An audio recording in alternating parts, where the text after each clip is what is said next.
For today's video, we're going to be answering a question that gets put to us a lot during our live streams, and that is, what are the must-watch races for new F1 fans?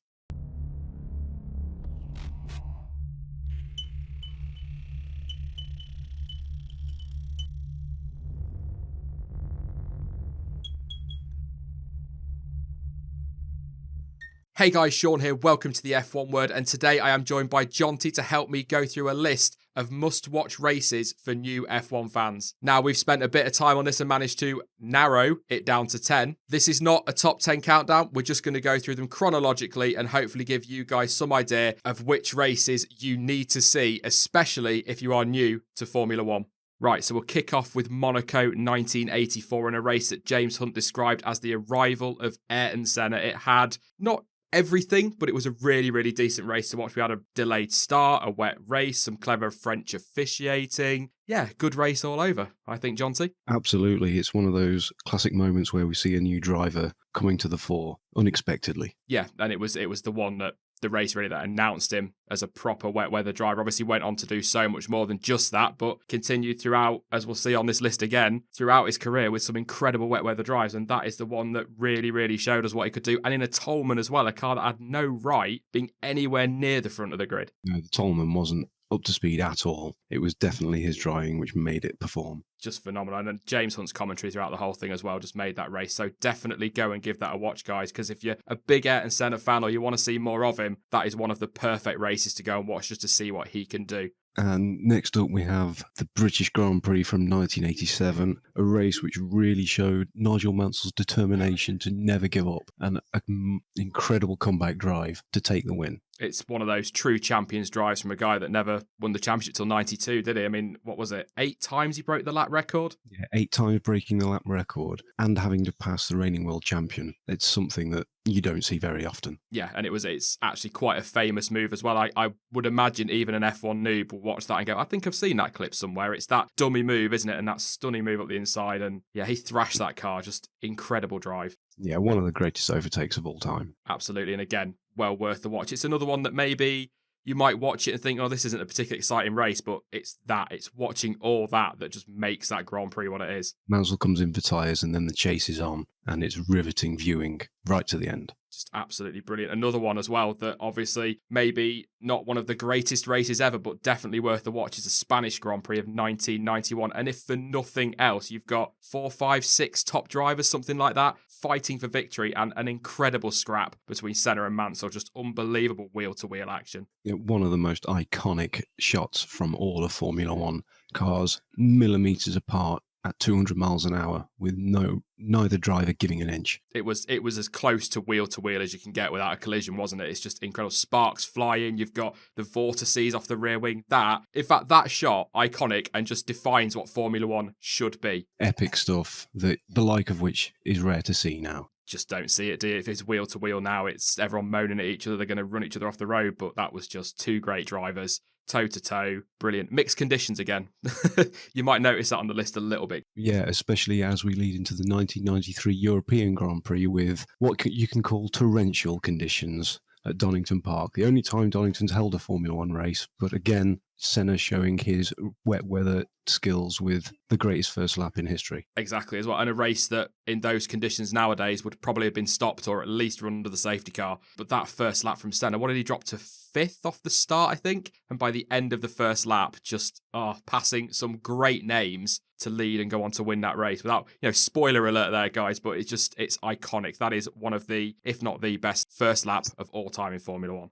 Absolutely. And when you also consider he came through the pits 6 times to get on the right tyres at the right time, you can't ignore the quality of the drive. No, world class. And again, as I said, with Monaco 84, it's those mixed conditions, it's the wet conditions where he just excelled and, a brilliant drive. And we still rave about it over here in the UK. And I think everyone in Formula One does. Was it the one and only race at Donington as well? Yeah, the only time Donington's been featured, which is a shame. I wish we had it more. Yeah, it's a great track. Another iconic track in Formula One, of course, is Monaco. And no list featuring great F1 races to watch would be complete without Monaco 1996, or what you could just call chaos at Monaco 1996. 3 cars finished that Grand Prix. Chaos from start to finish and a surprise winner. What more could you want? This is just must-see viewing from start to the end. You've never seen a race with so many incidents. Just phenomenal. And if nothing else, you get to see David Coulthard racing in Michael Schumacher's helmet as well. Something else I'd forgotten about Monaco 96. But was it the only time a French driver won the Monaco Grand Prix in a French car as well, from 14th on the grid? Yeah, which is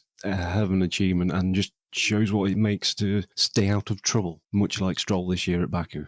Yeah, exactly. Yeah, stay out of trouble and you can do big things. And of course, again, without giving too much away, it was Damon Hill's best shot of emulating his father and winning the Monaco Grand Prix, and that all went wrong for him in the tunnel. But I'm sure, guys, definitely go watch it. If you don't watch any other race that we recommend, make sure you watch this. And the next one, which I think Jonty's going to lead us into, is a definite must watch. Yeah, this is something everyone must have seen. The Belgian Grand Prix from 1998 with the most dramatic start incident in any F1 race. Yeah, Murray Walker in commentary said, "This is the worst start for a Grand Prix that I have seen in the whole of my life." And that's Murray Walker, who's watched more Grand Prix than probably anybody on the planet. It was absolute chaos. Again, a bit like Monaco from start to finish. It was just absolutely madness. And if you're a Sky Sports subscriber, you'll probably get to watch that race 3, 4, 5 times a year anyway. But yeah, and don't just think of it as the start crash. There were incidents throughout the race. We almost had a bit of fisticuffs in the pit lane and a somewhat controversial end to the race as well. Yeah,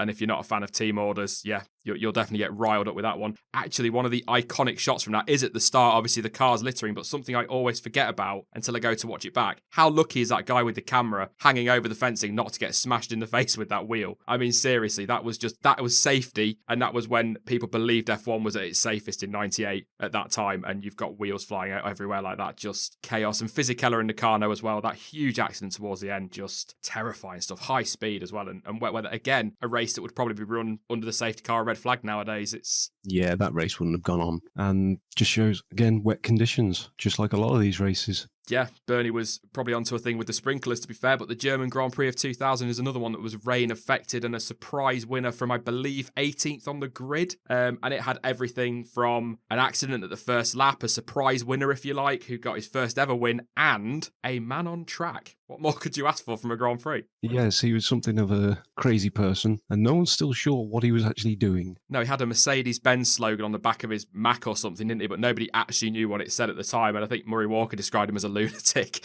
in commentary in a way that only Murray Walker could get away with. But it spiced the race up and it gave us lots of drama. And I think as well at the end we had a mixture of strategy, if you like. Some drivers were, because the track was half wet and half dry, we had some drivers on dry tyres and some on wets, and it just really mixed things up. So you had so many overtakes towards the end of the Grand Prix, because obviously on the wet tyre and the wet track you're quicker than those on the dries, and vice versa. And I think it was a great watch. I really, really enjoyed that race. Yeah, it was a really good race. And from the same year, we have the Belgian Grand Prix, which just had a dramatic battle between Schumacher and Hakkinen, fighting most of the race, but then what has been voted the greatest overtake of all time in several places, must see action again. A phenomenal overtake.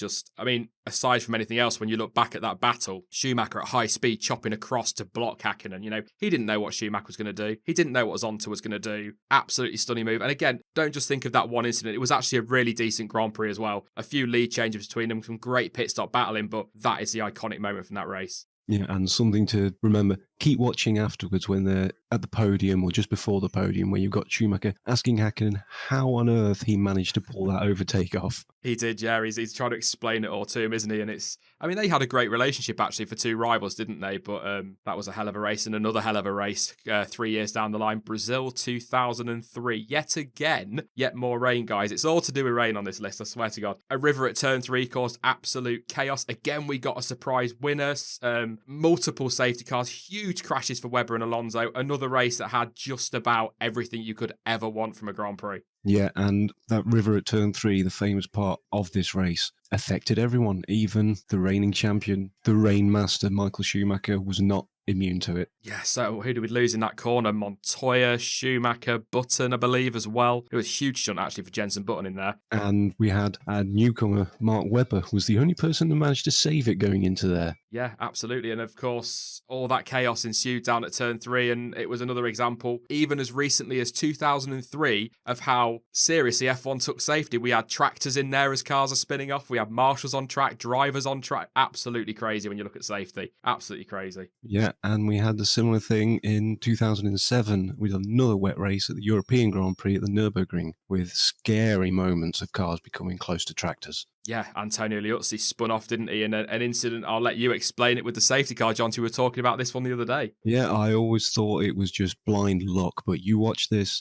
the safety car driver sees him coming and gets out of the way. It's amazing to see. Just brilliant reactions. And of course, then Liuzzi spins off and, okay, gently taps the tractor, but the warning signs were there. Martin Brundle was going off his nutting commentary about it, as he always does. Surprise winner, surprise leader, unfortunately not surprise winner in his one and only Grand Prix. Made a big gamble at the start, of course. It was officially a dry start, wasn't it? But the shower came on the formation lap and everyone was on dry tyres and it just caused chaos. Yeah, I think it did them some favours being at the back of the grid. They had more time to decide. Yeah, it's always worth a gamble as well when you're further down the grid. You've got nothing to lose, have you? But, you know, he'll go down in history as in F1 folklore, really, doesn't he?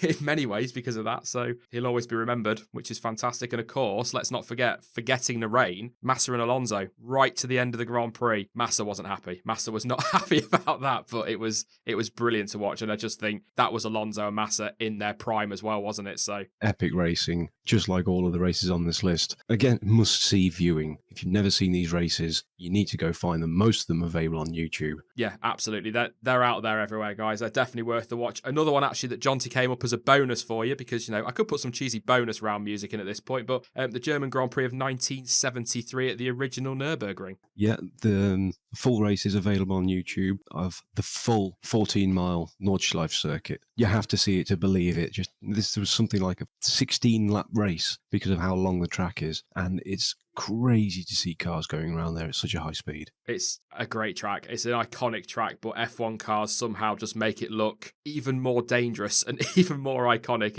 It's a brilliant Grand Prix. Again, the same with all of them on the list, guys. Go and give them a watch. If you're new to F1, these are the ones that we reckon you should be going to see. And to be honest, we could probably put 50 races on this list. So to narrow it down to 10 says a lot. So maybe we'll do a follow-up in the future. We'll see, Jonty. But I think that's just about all the ones I'd recommend at the minute, though. Yeah, these are pretty much the starting points to get into Formula One if you've only just come and wondering what the history was like. Absolutely.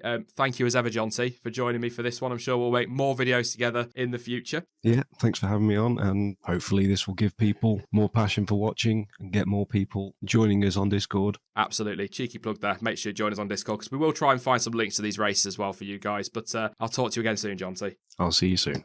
So what do you guys think? Are there any races we missed from that list that you think should absolutely be on there? Let me know in the comments down below. I will be back tomorrow with our weekly live stream, a couple of days earlier than normal, but we are going to be streaming at 4 p.m. UK time tomorrow. But in the meantime, don't forget to follow me on social media. Links to Twitter, Facebook, and Discord are all in the description down below. As ever, thank you for watching. I've been Sean. This has been the F1 Word, and until next time, goodbye.